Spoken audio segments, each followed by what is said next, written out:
Oke, selamat pagi. Kali ini saya ingin membahas satu tema tentang goyang TikTok ya. Jadi goyang TikTok itu sangat mewabah dan mungkin menjadi ancaman bagi sebagian orang. Ada orang yang takut sekali dan menganggap bahwa goyang TikTok itu adalah ladang apa ya? Mungkin dosa atau apa ya, atau mengancam generasi muda karena mungkin nggak beradab atau apa ya namanya ya. Nah, maka di sini kita akan mengalami satu kendala di mana muncul banyak sekali konten atau media-media, terutama dengan munculnya internet, sehingga memacu kita untuk bisa selaras atau bisa menyesuaikan diri dengan kemajuan zaman, terutama dengan munculnya internet, dengan munculnya robot AI, dengan munculnya banyak penelitian ilmiah, banyak temuan baru ya. Nah, yang kita rasakan adalah terutama internet. Internet ini sangat berpengaruh terhadap mental dan juga spiritual kita, dan terutama anak-anak muda kita seperti itu. Nah, tetapi kita tidak bisa melawan itu, atau kita tidak bisa menghentikan itu, karena itu adalah bagian dari roda zaman. Otomatis kita tidak bisa untuk menghentikan seperti itu. Menghambat aja mungkin tidak bisa ya. Mungkin kita diajarkan atau diberitahu atau diberi pembelajaran tentang tata krama, tentang adab, tentang apa gitu ya. Tetapi itu hanya seperti buih-buih ya. Jadi pembelajaran itu hanya seperti di kepala, tetapi faktanya, prakteknya kita tetap terbawa oleh suasana dengan adanya TikTok. Ya, saya bahas satu aja dulu ya, tidak semua ya. Ya termasuk di IG, di Instagram, di semuanya ya, di Facebook, terutama di TikTok karena itu video pendek ya. Dan kebanyakan di situ ini terutama wanita ya, yang paling banyak wanita. Kenapa seperti itu? Karena wanita itu unik ya. Jadi wanita itu ya nilai segi apa bahasanya ya, eksotis ya.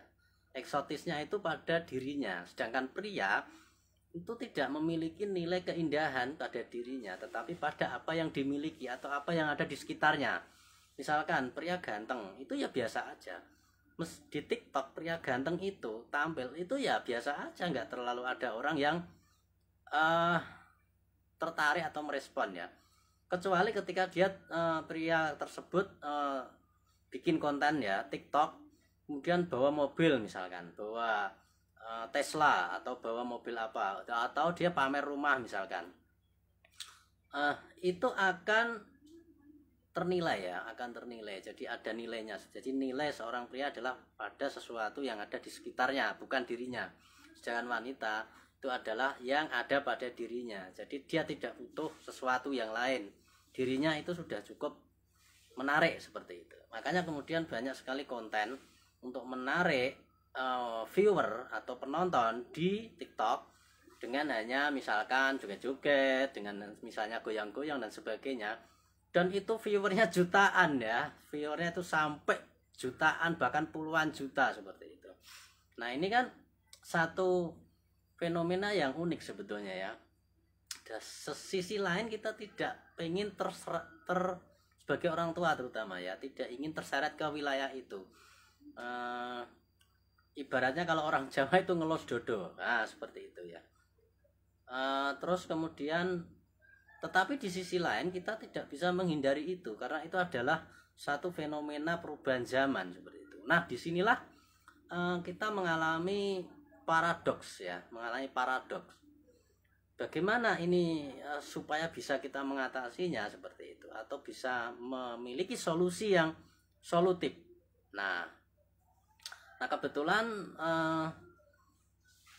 saya dan terutama beberapa teman lah istilahnya ya, karena bergelut dalam dunia meditasi, terutama saya lebih ke aliran tantra ya. Saya memahami itu, saya belajar itu, dan saya juga mempraktekannya. Nah, apa yang membedakan konsep tantra dan yoga ya? Jadi ada dua konsep besar dalam dunia meditasi ya. Nah, tantra yoga adalah bagaimana sebuah metode yang dibuat dengan cara menekan emosi atau menekan nafsu atau menekan menghambat pikiran, misalkan seperti itu. Jadi semuanya dibatasi, keinginan kita untuk misalkan serakah untuk kaya, keinginan kita untuk misalkan terlalu banyak makan, semua keinginan itu adalah penghalang. Itu adalah konsep yoga. Sehingga ketika itu menjadi penghalang, ini harus dibatasi atau ini harus diarahkan seperti itu. Entah dibunuh, entah diarahkan, terserah bahasanya ya. Entah diperangi, entah dihancurkan. Nah, itu hanya istilah saja. Tetapi yang jelas kita tidak ingin terikat pada itu dan kita ingin sesuatu yang lain, yaitu disebut dengan kesadaran. Nah, pertama itu ya. Yang kedua, kalau metode tantra adalah sebuah metode di mana kita tidak melawan semuanya. Jadi kita menerima.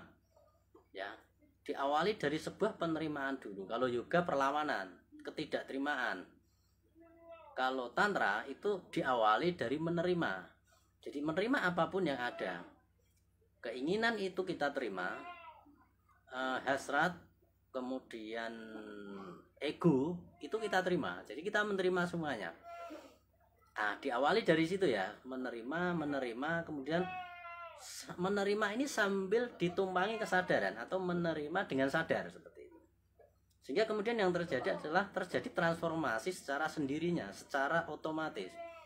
Jadi yang satu melawan, yang satu seperti mengikuti, seperti ibarat ombak itu. Kalau tantra itu seperti peselancar, dia mengikuti ombak dan bahkan bermain dengan ombak itu, bermain dengan emosi, bermain dengan nafsu. Seperti itu ya. Ini hanya istilah saja ya. Kemudian dia mencapai sesuatu pencerahan seperti itu. Nah, kalau yoga itu melawan, dihancurkan, tidak boleh ada ombak. Seperti itu bahasanya ya. Sehingga yang terjadi harus tenang seperti itu. Sehingga kemudian mencapai pencerahan. Nah, saya di sini ingin berbicara masalah goyang TikTok ya, tapi dengan versi tantra ya, versi tantra.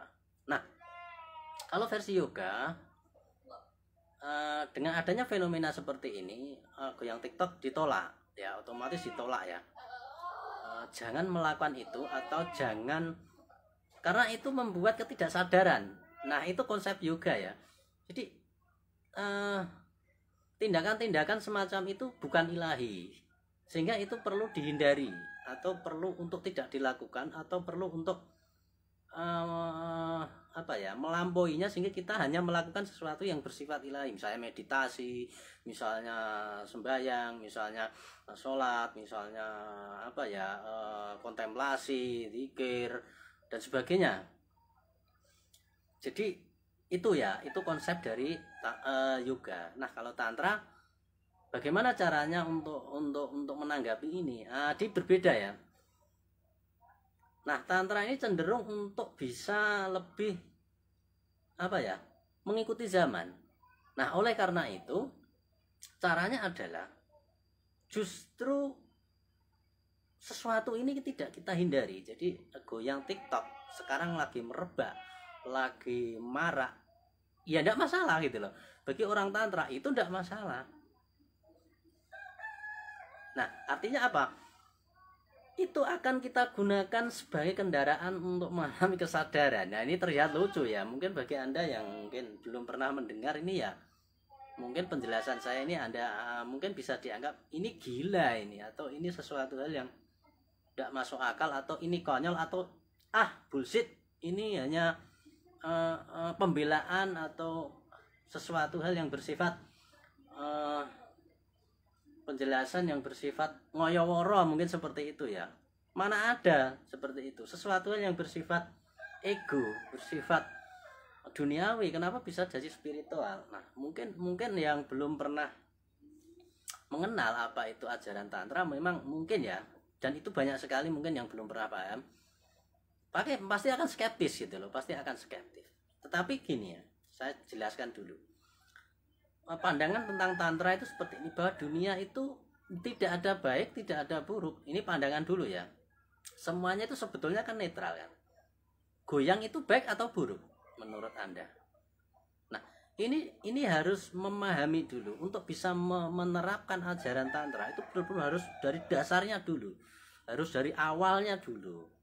Jadi sebuah pandangan dulu diawali dari pandangan yang paling awal adalah bahwa tantra itu menganggap bahwa hakikat dari dunia ini adalah tidak baik dan tidak buruk, jadi netral. Diawali dari netral. Kalau Anda mengatakan bahwa sesuatu goyangan itu buruk, nah, Anda menilai dulu bahwa itu buruk, maka kita tidak akan bisa berjalan melewat itu gitu loh. Karena Anda sudah menganggap itu buruk. Ya, jadi misalkan gini. Kalau Anda menganggap bahwa ilmu kesadaran misalkan, ada yang mungkin skeptis ya. Wah, ilmu sufi misalkan. Anda menganggap bahwa ilmu sufi itu ilmu yang buruk, ilmu yang sesat, atau ilmu yang bersifat tidak benar misalkan seperti itu. Maka Anda tidak akan bisa memahami ilmu itu dan Anda akan cenderung bersikap negatif dan menolak ya, dan menolak itu otomatis. Kenapa? Karena pandangan awal Anda sudah buruk dulu seperti itu. Nah, jadi yang pertama kali harus selesai adalah dari pandangan dulu yang paling awal, bahwa kita memandang semuanya adalah netral, artinya tidak menilai baik atau buruk. Jadi goyangan adalah goyangan. Apakah itu buruk? Tergantung persepsi Anda. Apakah itu baik? Tergantung persepsi Anda. Apakah itu bermanfaat? Tergantung persepsi Anda, seperti itu. Jadi semua hal yang ada di dunia ini menurut pandangan dari tantra itu bersifat netral, tergantung bagaimana cara kita memandang. Sedangkan yoga itu memandang buruk, maka kemudian harus dilawan. Apakah pandangan seperti itu dengan metode yoga yang semacam itu, apakah itu keliru? Ya tidak, itu juga benar seperti itu. Nah, makanya ini tergantung orangnya ya, tergantung mindsetnya, tergantung mindset awalnya orangnya dulu. Anda tipe apa gitu loh. Kalau Anda tipe orang yang suka bertengkar, orang yang suka melawan, orang yang suka berjuang, orang yang suka bersitegang, atau orang yang menganggap bahwa goyangan TikTok itu adalah jahat atau buruk, maka Anda harus berjalan melalui yoga atau menghindari itu, kemudian dzikir, kemudian meditasi, melakukan sesuatu yang bersifat ilahi seperti itu ya. Karena dalam pandangan yoga itu ada ilahi dan ada non ilahi. Awalnya seperti itu. Nah, sesuatu yang non ilahi ini harus dibuang, harus dilawan, harus dihancurkan, harus ditekan. Untuk mencapai yang ilahi, misalnya goyang TikTok itu kan jelek, ya jangan dilakukan. Nah, terus melakukan apa? Yang ilahi ya. Contohnya apa? Meditasi seperti itu. Nah, itu pandangan aja ya. Apakah dengan metode seperti itu salah? Ya tidak. Karena dua metode ini sebetulnya adalah hanya metode. Tinggal Anda cocoknya di mana. Kalau Anda memulai dari mindset bahwa itu buruk, berarti Anda harus melawan itu, menghindari itu, dan melakukan yang menurut Anda, menurut persepsi Anda baik. Misalnya meditasi kan, menurut persepsi Anda kan baik. Nah, sedangkan tantra itu enggak seperti itu. Bahkan tantra bisa mengatakan bahwa semuanya baik, semuanya benar. Ya, semuanya adalah benar, semuanya adalah alami, semuanya diterima, semuanya adalah ilahi. Kenapa bisa ada pandangan seperti ini? Karena gini, konsep tantra adalah semuanya adalah ilahi ya. Jadi seperti ini. Apakah di masjid itu ada Tuhan? Ya ada. Ya, karena di semua tempat ya tidak ada yang tidak ada Tuhan seperti itu. Nah, ini contoh ya. Nah, berarti di tempat lain yang bukan masjid misalkan, atau bukan wihara, nah, contohnya di tempat karaoke, di tempat dugem, di tempat apa yang menurut persepsi kita itu jahat atau jelek atau kiri, berarti di situ juga ada Tuhan dong. Iya gitu. Menurut tantra ada. Ya, menurut tantra itu ada. Karena apa? Tidak ada satu tempat pun yang tidak ada Tuhan di sana. Nah, kemudian kalau di semua tempat itu ada Tuhan, berarti kita bisa mengakses dia atau Tuhan atau kesadaran murni itu melalui jalan manapun, mulai tempat manapun. Ya iya gitu loh. Akhirnya kan seperti itu kan. Jadi tidak, Anda menemui Tuhan tidak harus di masjid. Nah itu kalau pandangan tantra. Dimanapun berada, dimanapun, di tempat apapun, di aktivitas apapun, itu Anda bisa ketemu. Nah seperti itu disebut dengan metode tantra. Jadi metode tantra adalah metode yang alami. Nah seperti itu. Nah ketika Anda cocok dengan mindset ini, bahwa semuanya adalah Tuhan, semuanya adalah ilahi, hakikatnya adalah ilahi yang masih tertutupi. Jadi tantra berpendapat seperti itu ya. Tantra berpendapat bahwa semuanya ini adalah ilahi, cuman yang masih menjadi bahan baku atau menjadi benih. Nah itu perlu kita kembangkan supaya naik menjadi pohon, kemudian menjadi buah. Nah seperti itu. Nah kalau kita memandang bahwa sesuatu itu adalah benih ketuhanan yang masih berupa benih, artinya dia tidak salah dong.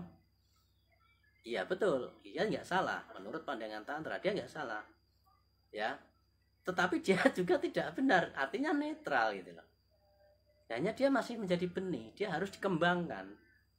Nah bagaimana caranya? Nah ini caranya adalah, misalkan kita yang hobi goyang TikTok ya, bagaimana caranya kita tetap bisa melakukan itu, kita tetap melakukan hobi kita tetap menjalankan kesenangan kita, karena mau tidak mau kita tidak bisa menampik itu.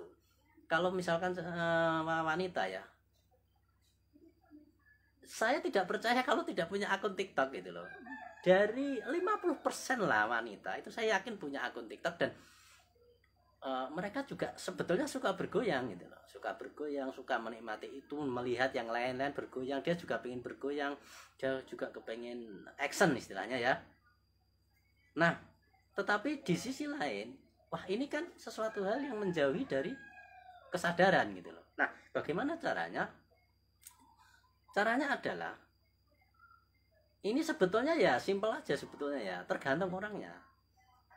Nah jadi tantra itu adalah menumpangi kesenangan-kesenangan kita dengan kesadaran. Jadi hanya menumpangi, mengikutkan kesadaran di saat kita melakukan kesenangan. Jadi tidak menolak kesenangan ya. Bukan menolak kesenangan, bukan menghindari kesenangan, bukan menolak kesenangan kemudian membuat penderitaan. Misalnya yang aslinya sih suka goyang, tapi kemudian karena kesenangan itu katanya dilarang, kemudian kita harus mencari yang sulit-sulit, misalkan yang menderita misalnya harus duduk meditasi atau pikiran gitu kan. Tapi kan itu tidak semua orang bisa kan. Terus bagaimana orang yang tidak bisa seperti itu gitu loh ya. Kita harus memberikan sebuah ruang, kita harus memberikan sebuah media untuk dia, bagaimana dia juga bisa mencapai gitu loh. Dia juga bisa mencapai ketuhanan. Nah caranya adalah ya simple aja sebetulnya, tinggal kita mengikut sertakan kesadaran di dalamnya, seperti goyang-goyang aja, nari-nari aja. Tetapi saat Anda menari itu ya, ikutilah dengan kesadaran, ikutilah dengan pengamatan, ikutilah dengan ya nari-nari aja, nggak usah merasa bersalah, total aja gitu. Seperti tarian siwa itu ya, kalau kamu pengen goyang-goyang aja, kalau kamu pengen total aja, total menikmati setotal-totalnya. Justru kalau tantra itu setotal-totalnya, jangan ada pikiran, tetapi Anda harus tetap di dalam kesadaran, sadar bahwa Anda sedang menari, sadar Anda sedang bergoyang dan sebagainya. Sehingga pada saat tertentu tiba-tiba Anda juga akan jenuh sendiri, atau Anda akan gimana ya, ya kita tidak tahu nanti gimana ya. Itu nanti kesadaran yang akan mengarahkan Anda harus bagaimana, menjadinya nanti bagaimana, seperti apa, saya juga nggak tahu ya. Itu nanti hak prerogatif dari kesadaran murni itu sendiri yang masuk ke dalam diri Anda. Anda akan dibawa, istilahnya seperti itu. Bukan Anda menjadi sadar, tapi kesadaran yang membawa Anda, menarik Anda. Seperti itu kira-kira ya. Jadi makanya ada istilah sufi itu dia bukan menari, tapi dia ditarikan. Jadi tarian itu membawa seorang sufi untuk bergoyang, istilahnya seperti itu. Jadi sufi itu tidak melakukan apa-apa gitu loh. Dia hanya sadar aja dan tiba-tiba sebuah tarian datang padanya dan dia nggak bisa ngontrol gitu loh. Dia menari aja. Tapi bukan dia menari ya, dia ditarikan istilahnya. Ini bahasa yang berbeda. Dia ditarikan oleh Tuhan. Nah itu beda ya. Sehingga ketika ditarikan itu tidak ada daya upaya dari dirinya. Dia pasrah. Ya. Karena dia ditarikan seperti itu. Setelah Anda mengikut sertakan kesadaran di dalam setiap aktivitas Anda, termasuk kalau Anda suka goyang TikTok ya goyang aja, setotal-totalnya. Jangan ada pikiran loss gitu ya. Dan Anda hanya mengikut sertakan kesadaran, yang terjadi adalah Anda akan ditransformasikan di situ. Lewat situ ya, Anda akan ditransformasikan, tapi saya tidak bisa menjelaskan nanti transformasinya bagaimana ya, saya nggak tahu, setiap orang beda-beda nanti. Terserah, hak prerogatif dari kesadaran yang membawa Anda. Nah, yang tahu kan bukan saya gitu kan. Tapi yang jelas metodenya atau teori dasarnya awalnya itu gitu. Anda akan ditransformasikan oleh kesadaran murni menuju sesuai dengan apa yang dikehendakinya gitu. Ya kita nggak tahu nanti hasilnya bagaimana. Tapi yang jelas adalah dengan metode tantra itu karena dia tidak melawan apapun ya, makanya di dalam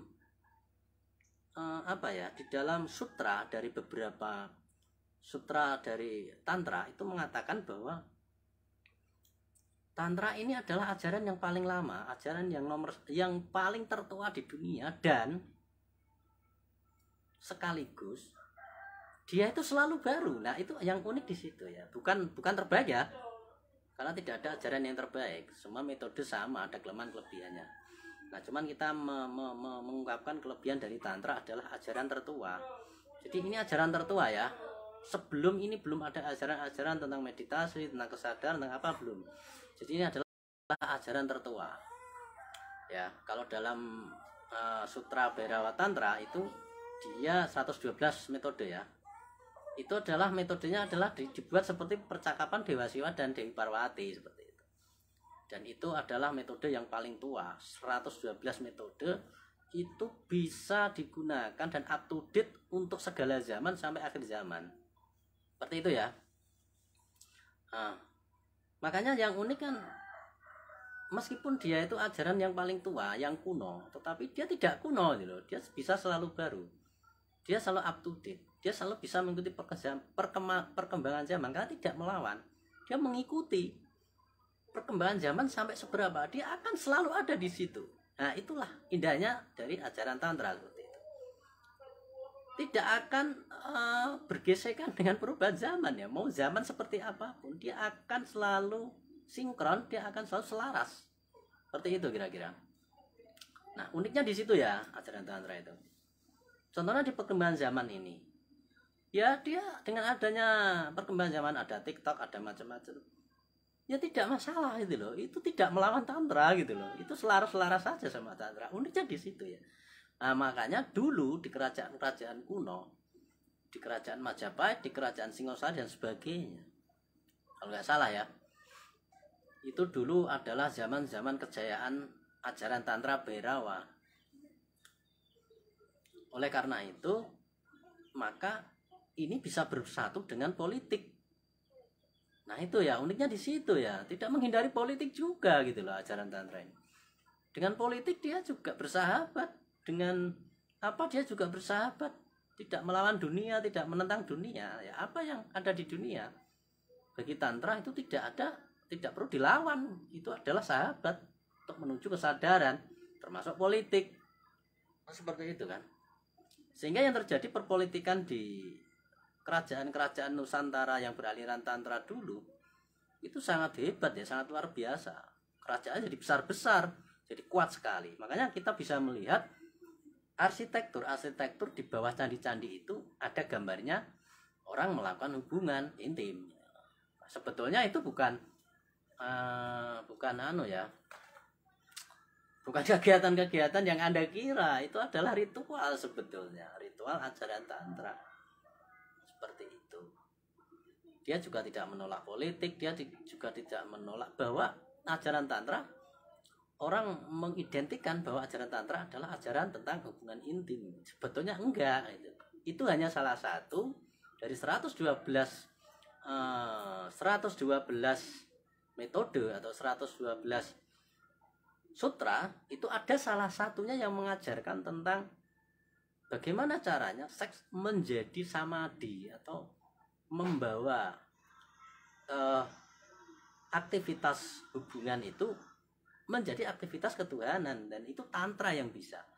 Jadi di luar ajaran tantra itu tidak ada yang menggunakan itu sebagai landasan atau sebagai landasan pacu untuk menuju ketuhanan. Tidak ada yang bisa. Semuanya adalah menolak, dan aktivitas hubungan itu adalah aktivitas yang bukan ketuhanan, seperti itu. Nah, berbeda dengan pandangan tantra bahwa semuanya adalah aktivitas ketuhanan. Hanya kita yang nggak sadar aja gitu. Ketika kita sadar ke kegiatan kita, apapun kegiatannya, tidak harus sembahyang ya, ya jadi ketuhanan. Nah, seperti itu ya. Makanya bagi orang-orang tantra, soal kemajuan zaman itu tidak jadi masalah gitu loh, karena ya up to date itu ya, semuanya diterima, semuanya jalan menuju Tuhan. Bahkan Dewa Siwa itu pada di dalam ceritanya itu dewa yang paling kontroversi ya. Karena apa? Dia juga dalam pesta-pesta, dia juga melakukan pesta gitu loh. Dia petapa tapi melakukan pesta. Kemudian dia juga memakan itu ya, daun yang bikin orang teler itu ya, untuk pesta. Dia juga minum minuman keras, dia tidak menghindari apapun gitu loh. Kenapa? Karena dia adalah simbol dari ajaran tantra gitu. Ya, sehingga semuanya bagi Dewa Siwa itu bisa mengarah kepada ketuhanan, tergantung kita ya, termasuk niat dan sebagainya. Kalau Anda niatnya ya, maka semua perbuatan tergantung niatnya sebetulnya. Kalau Anda tiktokan, goyang, tapi niatnya memang karena ini ya, sebagai landasan pacu, ya nanti jadi gitu loh, sama aja. Ibadah Anda seperti itu, lewat itu ya, seperti itu. Jadi tidak harus ke masjid ya, yang ke masjid ya ke masjid saja, ke masjid. Jadi tidak menentang apapun. Nah itu ya kira-kira penjelasannya. Oke, itu aja. Kalau ada pertanyaan silakan nanti boleh ditanyakan. Oke, selamat siang.